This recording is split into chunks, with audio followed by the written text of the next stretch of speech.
கிறிஸ்துவின் நாமத்தினாலே இந்த நாளில் உங்களுக்கு என் வாழ்த்துக்களை தெரிவித்துக் கொள்கிறேன். உங்களை சந்திக்கிறதுல மிகுந்த மகிழ்ச்சி அடைகிறேன். பிறந்த நாளை திருநாளை கொண்டாடுகிற பிள்ளைகளை இயேசுவின் நாமத்தினால் ஆசீர்வதிக்கிறேன். இந்த நாளிலும் கூட நம்முடைய வாழ்க்கையில் ஒவ்வொரு நாளும் கூட நாம் தேவனுடைய பாதத்தில் காத்திருக்கும் போது பெரிய ஆசீர்வாதத்தை பெற்றுக்கொள்ளுவோம். தேவனுடைய பாதம் நமக்கு தஞ்சமாய் இருக்கும்போது ஆண்டவர் இந்த நாளிலே நம்முடைய வாழ்க்கையில் பெரிய பெரிய காரியங்களை செய்கிறவராக இருக்கிறார். இந்த நாளிலும் ஆண்டவர் நீ தேவனுடைய பாதத்திலே காத்திருக்கும்போது நிறைவான ஆசீர்வாதத்தை பெற்றுக்கொள்வீங்க. குறைவான ஆசீர்வாதம் அல்ல, நிறைவான ஆசீர்வாதத்தை பெற்றுக்கொள்கிறவர்களாய் காணப்படுவீங்க. வாசிக்கிறேன் கேளுங்க. சங்கீதம் 84:10. 1000 நாளை பார்க்கிலும் உமது பிரகாரங்களில் செல்லும் ஒரே நாள் நல்லது. ஆகாமிய கூடாரங்களில் வாசமாய் இருப்பதை பார்க்கிலும் என் தேவனுடைய ஆலயத்தின் வாசற்படியில் காத்திருப்பதையே தெரிந்து கொள்ளுவேன். என் தேவனுடைய ஆலயத்தின் வாசற்படியில் காத்திருப்பதையே நான் என்ன செய்வேன், தெரிந்து கொள்ளுவேன் என்று சொல்லி பார்க்கிறோம்.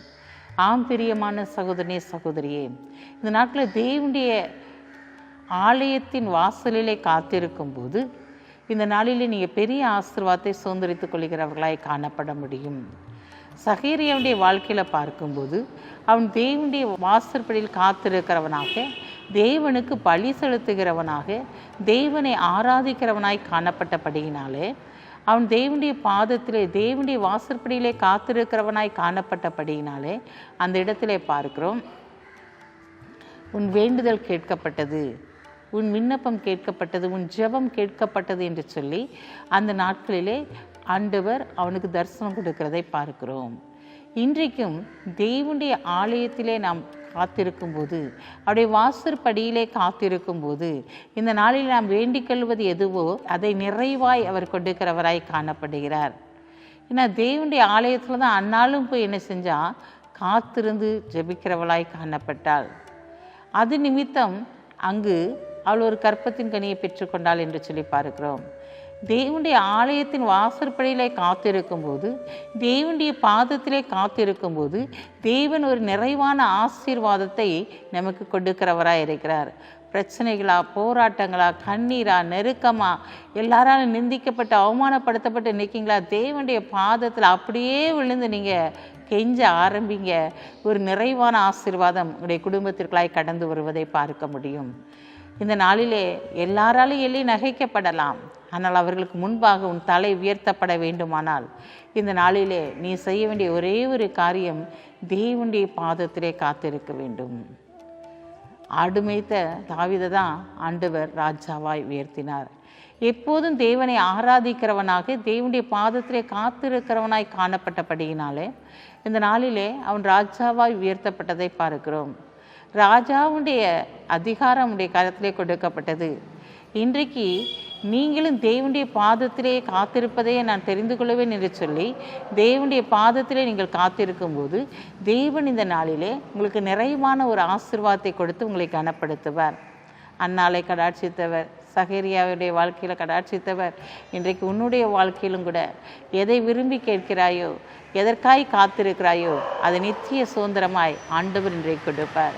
ஏன்னா தேவனுடைய பாதம், ஆலயத்தின் வாசற்படி, தேவனுடைய சமூகத்தில் காத்திருத்தல் உன்னுடைய வாழ்க்கையில் ஒரு நிறைவான பலனை, நிறைவான ஆசீர்வாதத்தை கொண்டு வரும். ஏன்னா தேவனோடு கூட நீ பேசும்போது தேவன் அவருடைய பிள்ளைகளை வெட்கப்பட விடுவதே இல்லை. அதனால தான் பாருங்க, 1000 நாட்களை பார்க்கிலும், அது அப்படி தானே கொடுக்கப்பட்டிருக்கு. இப்போ பாருங்க, 1000 நாளை பார்க்கிலும் உமது பிரகாரங்கள் செல்லும் ஒரே ஒரு நாள் நல்லது. அப்போ ஒரே நாள் நல்லது. அப்போ தேவனுடைய பாதத்தில் முற்றிலுமாய் உன்னை அர்ப்பணிக்கும் போது, அவருடைய ஆலயத்தின் வாசற்படியில் நீ காத்திருக்கும் போது அந்த ஆசீர்வாதத்தை நீ நிச்சயமாய் பெற்றுக்கொள்ள முடியும். தேவனுடைய பாதத்தில் காத்திருந்து நீ கண்ணீர் வடிக்கும் போது ஒரு நிறைவான ஆசீர்வாதத்தை பெற்றுக்கொள்ள முடியும். அங்கு மரியாள் தேவனுடைய பாதத்தில் காத்திருந்தால் அதனால் அவர் நல்ல பங்கை தெரிந்து கொண்டாள். இன்றைக்கு அந்த நல்ல பங்கு ஒரு நிறைவான ஆசீர்வாதத்தை உனக்கு கொடுக்க போகிறது. நல்ல பங்கு இந்த நாட்கள் உன் வேண்டுதலை கேட்கும்படியாய் செய்கிறது. ஒரு நல்ல பங்கு, ஒரு தீர்க்கதரிசி உன் குடும்பத்தில் எழுப்பி கொடுக்கிறதாய் காணப்பட போகிறது. பயப்படாதீங்க. கண்களை மூடி ஜெபிப்போம். அன்புள்ள ஆண்டவரே, இந்த நாளுக்காக உமக்கு நன்றி செலுத்துகிற ஆண்டவரே, இந்த நாளிலும் ஆண்டவரே உடைய சமூகம் உடைய பிள்ளைகளுக்கு முன்பாய் கடந்து செல்லும்படியாக ஜெபிக்கிறேன் இசப்பா. இந்த நாட்களில் தேவனுடைய ஆண்டவரே வாசற்படியில், ஆலயத்தின் வாசற்படியிலே காத்திருப்பது ஆண்டவரே அப்பா, தெரிந்து கொள்ளுதல் ஆண்டவரே எவ்வளோ பெரிய ஒரு ஆசீர்வாதத்தை கொண்டு வரும் தகப்பனே.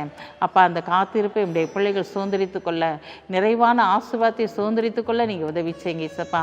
இந்த நாளிலும் பிறந்த நாளை திருநாளை கொண்டாடுகிற பிள்ளைகளை இயேசுவி நாமத்தில் ஆசீர்வாதத்தை ஜெபிக்கிறேன் இசப்பா. என் சமூகம் உனக்கு முன்பாய் செல்லும் என்று சொன்ன வார்த்தையின்படி உடைய சமூகம் இவர்களுக்கு முன்பாய் கடந்து செல்லட்டும். இயேசுவின் நாமத்தில் ஜெபிக்கிற நல்ல பிதாவே, ஆமென்.